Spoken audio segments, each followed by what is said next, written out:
Everybody, I'd like to welcome you all to the Daily Energy Markets podcast. It's Wednesday, the last day of May, but Wednesday, May the 31st. I'm delighted to be joined by Rustin Edwards, Head of Fuel Oil Procurement at Euronav, Amina Bakr, Deputy Bureau Chief of Energy Intelligence, and Daniel Richards, MENA Economist at Emirates NBD here in Dubai.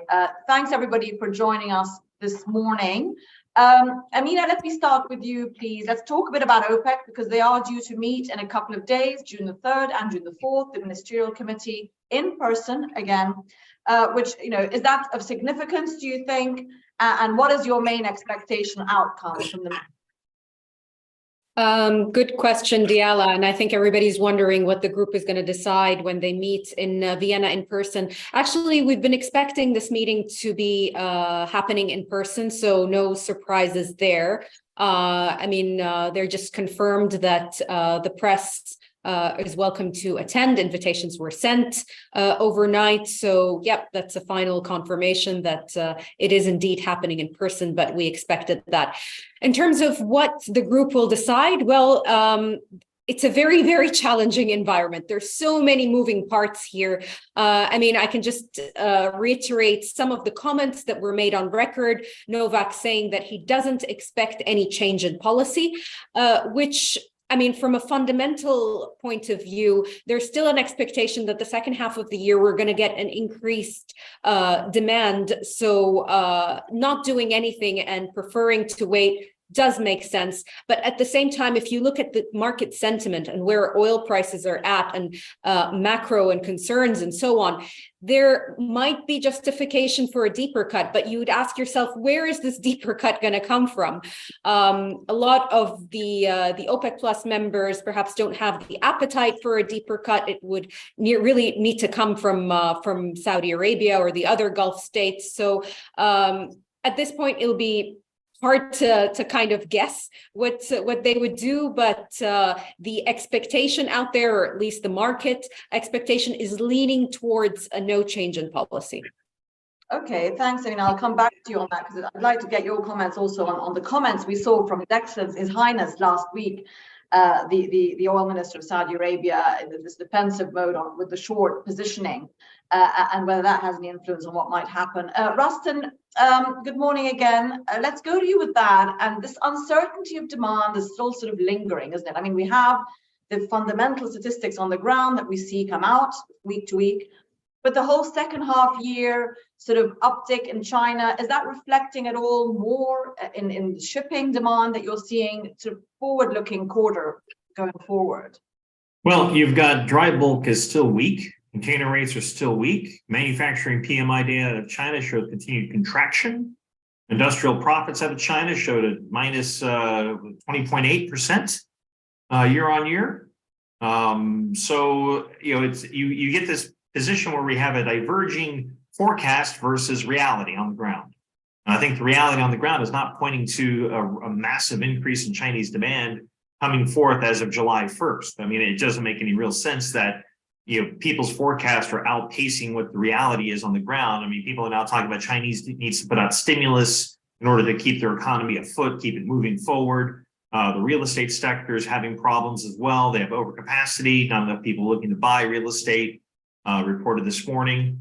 And then when you look at demand into the Western markets, gasoline demand over Memorial Day weekend in the United States looks like it's underwhelming. Forecast presented to be about a 6% growth in demand year on year, and it's coming in at a 1.1% contraction based on the data collected by GasBuddy.com, which they actually look at the retail sales that have happened over the Memorial Day weekend. So, it is a case that there's a lot of forward, people are looking to be bullish on some reason or another, yet the data is not following through on that bullish sentiment. And I think that's why you have a weaker position on the markets with the crude coming off, and it does put OPEC into a conundrum because basically if they cut, they're starting to cut into the quote unquote high demand period because they'd be looking at July and August nominations coming in because we are getting into that buying sector. So do they believe their own hype? Yeah, and of course the hype of OPEC have been, Daniel, going to you in terms of this sort of fight against the short positioning, which of course is all to do with the sentiment on what's happening with the US economy in Asia, etc.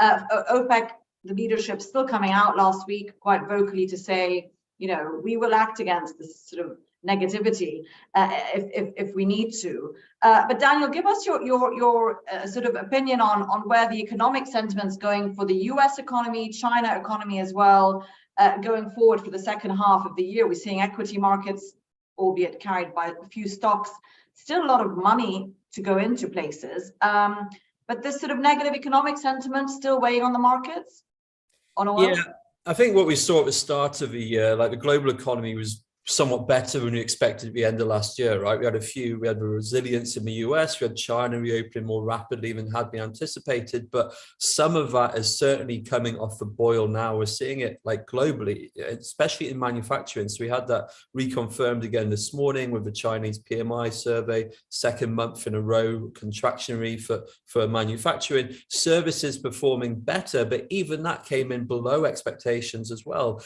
And I think looking ahead for China, what you have to be wary of is this potential sharp rise in COVID-19 cases, with projections it could be as many as 60 million plus a week down the line. So that's another key potential drag on the economy.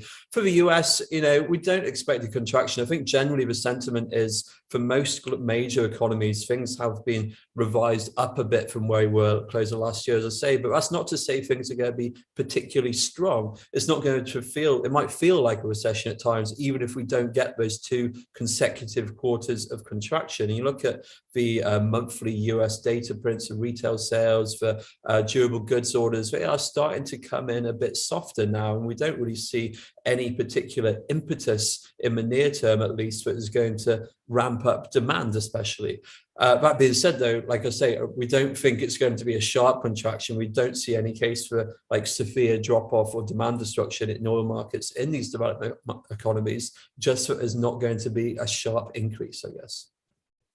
Okay, Amina, just back to you and OPEC. And I mean, we've been quite comfortably below the $80 mark for a few weeks now, more or less. Does OPEC still have that sort of $80 price of defense, if you like, that it was more openly talking about a couple of months ago? And also, you mentioned earlier in your comments that they're likely probably not to do anything, and can they cut anyway? What sort of position are they in to cut further? How concerned are OPEC also about the fact that Russia is not cutting as much as it said it would, and it's giving it a free pass, essentially? Will that continue, that sort of allowance, if you like? No, I'm glad that you touched on those points. Just going on Russia. Yes, the past months do suggest that the voluntary cut by Russia has not been met. However, we understand now, and through communications with officials in Russia and the companies, etc., that they are moving in that direction. We'll find out by how much exactly by the end of the month, because as you know, every day really counts.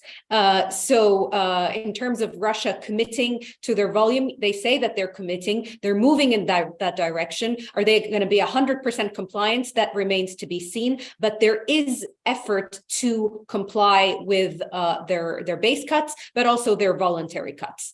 So that's on the Russian side.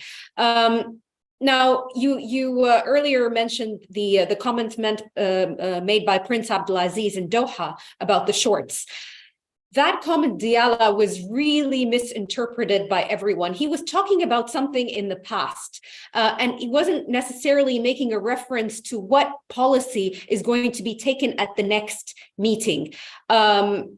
Absolutely, Saudi Arabia does not like traders or speculators having control over this market. And I would tell you that it's not really about a price band. Sure, we can talk about break-even points and what's comfortable for budgets, etc. But it's more about having control over this market and playing the long game. And the long game is making sure that you don't have volatility in this market that impairs investors from making decisions in continuing to invest in the upstream sector, and making sure that OPEC Plus remains as an efficient market managing tool in the future. And that's something that I think a lot of people miss when talking, and they just focus on, okay, where is the price? Is it 70? Is it 80? Is it 90?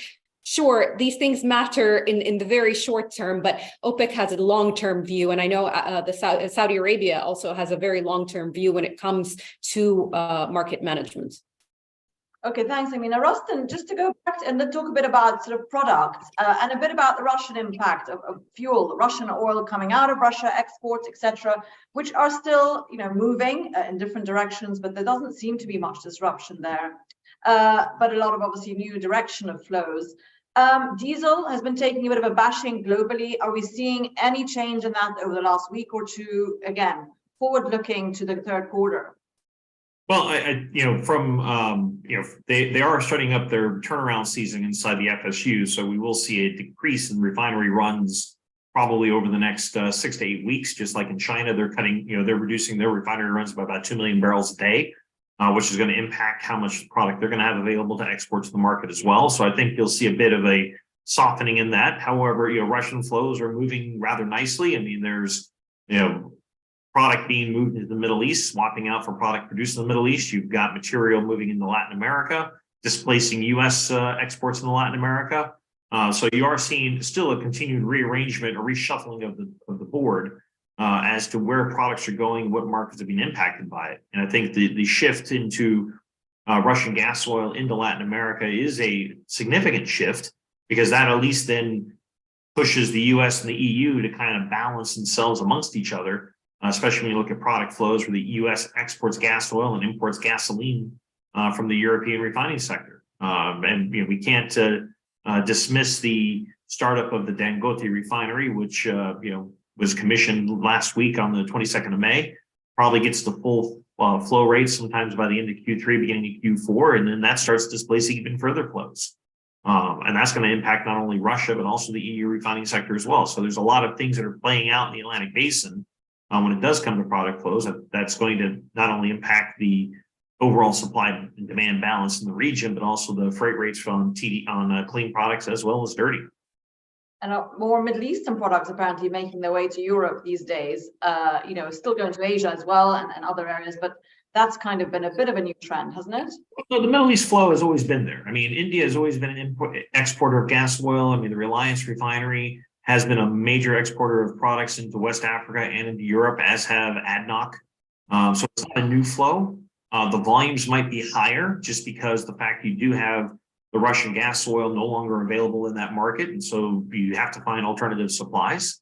But nevertheless, it's not a new flow. It's just maybe higher than what it has been in the past. Okay, Daniel, let's talk a bit about financial markets again. I mean, you've got the US debt ceiling compromise being reached, pretty much expected to be a done deal now. Doesn't seem to have given energy or equities much movement in terms of, oh, the deal's done. Perhaps that was expected. So, but again, now that it's done, let's assume it is, any impact, if you like, on sentiment for economic growth, for GDP, for the US economy, or it makes no difference, and therefore, what impact on demand possibly for energy? Yeah, sure. I mean, you look at US equities, the story has all been about NVIDIA over the past week or so, right? And AI, the broader AI story, that has been the standout story. Everything else you say has been under a fair bit of pressure. And I think that's two things. Going back to what we're speaking about previously, generally the kind of not especially buoyant economic outlook and the chance for another rate hike, which is coming a bit stronger, I'm sure we'll get onto. But then also, like you say, the debt ceiling issue. Now, that does seem to have been resolved now. It passed the House Rules Committee last night, goes to a lower house today. And while there's a lot of grandstanding by one caucus one of the conservative caucuses against it, expectations are that it'll pass. Now, in terms of growth, obviously that misses the worst case scenario, the debt default or even 2011 type fallout, but equally, limits on federal spending, that's a potential extra drag on growth that might not have been there otherwise. I think it's flat spending next year, 1% growth in 2025. Federal spending has been fairly supportive of US growth over the past couple of years. That is now being taken out of the equation.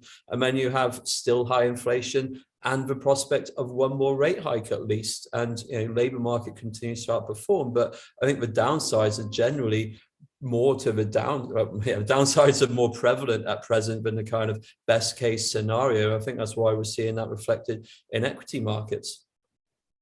Okay, Amina, let's talk a bit about, we had the US SPR sort of talk getting a bit of a boost a few weeks ago, that they were actually going to go back into the market and refill stocks.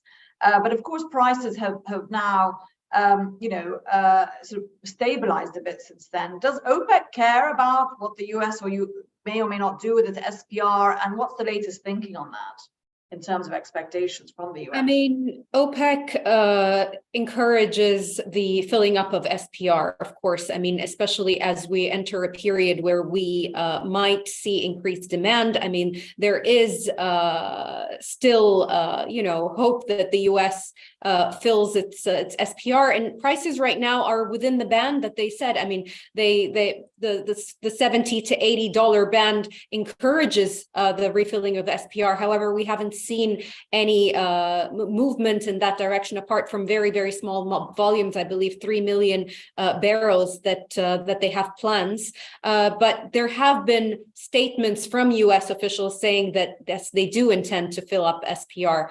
So we'll just have to, it's one of those situations where you have to wait and see how that plays out. Okay, Rustin, and sticking with the US on the production figures in terms of its exports, production and exports of crude. I mean, it doesn't seem to be making many headlines. We've had the story of they're kind of taking their time. Equity, shareholder interest is what's priority for the producers that are still in action. Is that still the case? Do you think, is that a done deal in the US, that we're not going to go back to 13 million barrels a day of production, and there are other priorities there at play? I think there's a lot of underlying issues that are causing the production to kind of flatline. There's the whole ESG movement within finance. How many banks are willing to go out and finance additional infrastructure investment in wells? So I mean, I think that's going to be a problem that's going to plague the oil patch for a while. Especially as we're shifting to more of a green shoot economy in the U.S. I think the export capacity has been building up and good. So I mean, there's some new pipeline flows that have been built out into export terminals into Corpus Christi, Brownsville, into Loop, so they can keep exporting out barrels, and the export flows have been pretty good. I mean, with the inclusion of WTI into the Brent pricing window, that's been a nice little outlet for the oil as well. So the flow is moving out. But nevertheless, I don't think I find it hard that the U.S. is going to get up to 13 million a day. I think it's a big reach, just because you have to have the underlying support of the investment profile, and it's just not there. So unless banks change their tune on how they want to finance oil investment going forward, I think it's going to kind of keep flatlined here at this 12.4 million barrel range. Okay, Daniel, give us a picture here in the Gulf where you're at in terms of, let's talk a bit about inflation, the inflation story. The feeling is that it's been brought down globally now to stability, let's say. It stopped rising, or at least at the same rate that it was in the last few months. But how about here in the Gulf, pegged to the dollar, obviously, currency-wise, things are getting more expensive. Is there any nervousness about further impact of inflation here where we are, and how that might impact energy prices, etc. as well? Sure. So, I mean, we'll be looking forward to the petrol price announcement for the UAE, or maybe it's just come out for the UAE tomorrow. In terms of inflation here domestically in the UAE, the big driver last year was really transport costs. After prices at the pump are now linked to oil prices, and what we saw a sharp rise last year, and that fed through very sharply into inflation, where we had the Dubai figures of 7% last year, which, considering what we've been used to here, which is a deflationary environment for years, that was obviously pretty sharp, not as sharp as we saw in some of the developed markets, but still pretty robust. Now, that came down pretty swiftly, but it's still around that kind of 3% level, 3 to 3.5% level. And that's where we'd expect it to remain through this year. The thing is, where the drivers of inflation have changed. So while the oil price isn't feeding through into headline CPI as it was, what we're starting to see, which has had a significantly lagged effect, is the cost of housing. It's obviously driven lots of headlines over the past year, the rise in housing costs, the rise in rent costs. Obviously, the dollar dirham peg means that monetary policy moves higher, so mortgages are far more expensive than they were. So that is now starting to feed through more strongly into a headline CPI level, and that's what we'd expect to keep it around about 3 to 3.5%. The complication at the end of the year is if we do see that rise in oil prices, and it's not just for UAE, but for the developed market central banks as well, not least the Fed.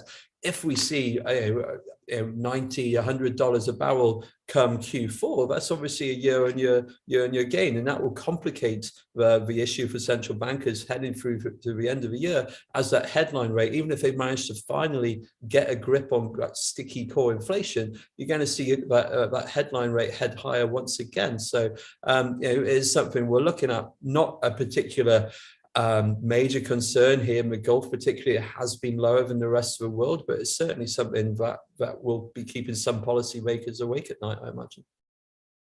Okay, let's look at that's the survey question for today, which is a compromise deal on the US debt ceiling extension, which we're expecting any day, will be positive. And will be given the date an extension as well, but that will be probably reached. Will be positive for energy demand and prices, i.e., will it give some confidence back into that sort of sentiment, and perhaps we'll see less shorting if indeed that's still happening. Agree or disagree? Will that be a positive thing, or will that actually create more nervousness that the US is going further into debt, and that's not a good sign? So agree or disagree? Amina, let me go to you and just ask you for any update that you're hearing on Iran, in the sense of, yes, it's not part of the OPEC cut deal at the moment for obvious reasons, but we've also had murmurings of an increase in exports from Iran over the last few months, gradual, albeit small, visits between the Gulf countries and Iran. I suppose a change there, a little slight change in the relationship. Where do you see that, do you think, materializing by the end of this year in terms of bringing Iran back into the fold? Yeah, we also saw the visit by the OPEC Secretary General Haytham to Iran, and he said the OPEC Secretariat welcomes Iran's return back into the market whenever they can bring back production. And when and if they can do it, I'm sure that OPEC will accommodate this without having a certain quota. And Iran, of course, would argue that they need to produce at increased levels without limitations to rebuild their economy, etc. However, I think this conversation is very premature, despite all the positive steps we've been seeing regionally, the resumption of diplomatic relations between Saudi and Iran. It will all depend on the lifting of US sanctions on Iran, and that's not going anywhere. So yes, there have been positive signs for stability in the region, but that doesn't necessarily mean that Iran will be able to reach its full capacity or see an influx of investment that would really impact things on the ground. What I see, Dalia, that the resumption of diplomatic ties with Iran in the Gulf is bringing investment into Iraq, is bringing investment into Yemen, and it's unlocking this upstream potential, which we will see in the coming years. So the end of these proxy wars in the region is positive for the upstream industry in that sense. Well, that's good, and obviously more investment will flow, and it will partially resolve that tight investment that we've seen the last few years into the upstream in general globally. Rustin, just to go back to China and the economy, that demand, just aviation fuel, jet fuel, give us a picture on that. The comments we had a couple of weeks ago was that domestic travel is pretty strong in China, but we're still, although borders are open, not seeing that jet demand push from international travel in and out of China. Well, yeah, that is a problem that I think jet fuel has around the world. It's not just the fact it's not only China, it's also Europe, Asia in general, United States. Great domestic demand, external international flights, not so hot. I think although prices of international flights are pretty hot. Whenever I try and book a ticket, I mean, something's feeding into that, right? What's feeding in is the fact that airlines are managing their capacity. I mean, they basically have reduced the amount of planes they operate, so they've reduced their OPEX in order to maximize their profits after having 2 years of negative earnings due to COVID. So now that they can actually fly, of course, they're going to try to maximize their profits by reducing the flight capacity or available seats on routes that are popular so they generate more revenue per flight mile. So it's to me that's a standard ploy you want to do if you want to try to make some more money. But nevertheless, I think I was reading that international jet demand is still like 50% below or 53% below COVID levels, pre-COVID levels, while the domestic demand in China is roughly about 2% or 3% below pre-COVID levels. But still tracking higher, and that's going to be the one. Jet demand is the one driver that everybody's focusing on as to where this massive second half of the demand flow will come from in Asia. I mean, jet is the one product that is still lagging behind, and with the way prices are on international flights and the way that companies are now managing their international travel exposure through using more webinars, don't travel unless you have to travel. I think it's going to be a hard thing for jet to actually overcome the international hurdles about getting people on planes to go meet people face to face. Okay, Daniel, it feels to me like this whole, first half, second half of 2023, which was meant to be, gradual weak first half, boom, boom, China push. Second half is actually turning out to be the opposite. We've had a better than expected first half of the year. Equities demand has not been too bad in terms of energy. I mean, no matter what you say, China had a pretty good first quarter. It's more the expectations that have been disappointing rather than what's on the ground. It kind of feels like the second half of the year is the one we should be watching out for in terms of, corporate earnings expected for Q2 as we come out in a couple of months of that globally. Again, what's the sentiment there? Are we seeing this whole monetary tightening finally feeding in? Yeah, I think that's exactly it. I think the expectation was that inflation would not be quite as sticky as it's been. I mean, even post the transitory argument, even after that, expectations were that it would have come off by now in most quarters, and that central banks, if not able to start cutting yet, at least won't still be talking about more hikes. But where we find ourselves instead is that another rate hike from the Fed this next month is still very much on the cards again now. Markets had been expecting rate cuts potentially even at this over the next meeting just a few weeks back. So that is, and so obviously that ongoing tightening is weighing on the economy, and it's not managed to ease off. Capital spending is starting to fall because businesses haven't got the wherewithal to invest that they might have had otherwise if they weren't being weighed down by these high rates. I think that's kind of the key dynamic that's made the second half look far weaker than we'd otherwise expect it to be. And it's not just the US, of course. The Bank of England, the ECB, both expected to continue hiking as inflation still hasn't been brought under control. Yeah, I'd like to talk a bit about Europe, actually, maybe to go to Ruston to that. A compromise deal, there you go. So that's very close, obviously. Would it be positive for energy demand prices? So we could say that's 50-50. I suppose it's more of a sentiment thing. The deal's been done. What does that mean in terms of forward sentiment? Not sure it'll shed any more light. Ruston, just back to you on gas, just to talk about Europe in terms of the gas picture. We've talked about this before, obviously, but it looking pretty healthy at the moment in terms of prices, healthy in terms of for consumers, prices under control, stocks under control. More comfort sort of going forward for the rest of the year and into next winter, summer demand, winter demand? Well, I still think there's underlying concern amongst the EU around the amount of energy available to meet the needs of the group. So I mean, they've still maintained a conservation mindset. So they still have a lot of conservation policies that were put in last year still in place this year. So they are trying to keep the demand under control and keep people from over consuming. So yes, there's a nice contango right now in the nat gas market. So there's an incentive to fill up caverns and storage as much as they can. And so I think that's the process they're going to go over. And hopefully if we get to winter and we have another mild winter, then things will be extremely well supplied energy wise. We only have to worry about alternative fuel stocks. But I think it's just a matter of getting the caverns up, getting them full. I mean, I think they have a target. They want to be at 98% before September 1st. I think it was the last thing I read on that. Which if they can achieve that, then, happy days. I mean, they'll get through the winter without much of a problem. And, unfortunately for Russia, they've lost one of the big customers now. Yeah, absolutely. I mean, Russia's totally relying on its oil for revenue now, I think, in terms of that sort of net gain that it needs to fund. Amina, we'll let you have the last word again, just sort of looping back to OPEC. and the meeting, you said more probably they won't do anything new, but what about what they will reinforce at the meeting in terms of the cuts that have been announced already? Evidence, have we seen enough evidence of that in the market taking place, and sort of formalizing, if you like, what they announced verbally a few weeks ago?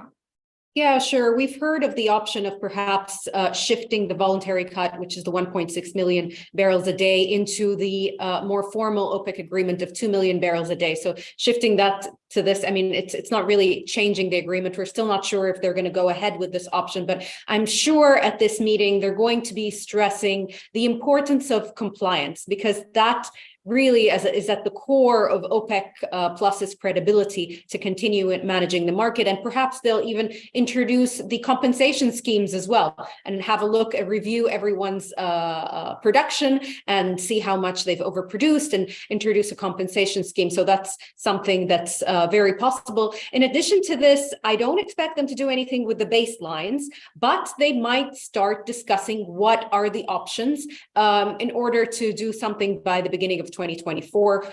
So starting talks on these issues is something that they could take advantage of, since the meeting is happening in person. They're likely to discuss all these issues.